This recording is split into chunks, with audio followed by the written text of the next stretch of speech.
Before colonizers arrived on the islands, there were 7 known species of parrot that only lived on the Mascarene Islands.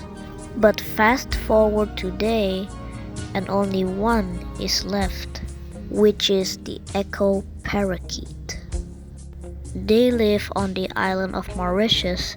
However, there used to be a reunion subspecies, but it went extinct in 1732. They can be about 34 to 42 centimeters long and can be 167 to 193 grams, and their wingspan being 49 to 54 centimeters. It would first be described in 1783 by Pieter Baudard, but it wasn't until 1876 when the other subspecies was described by brothers Alfred Newton and Edward Newton.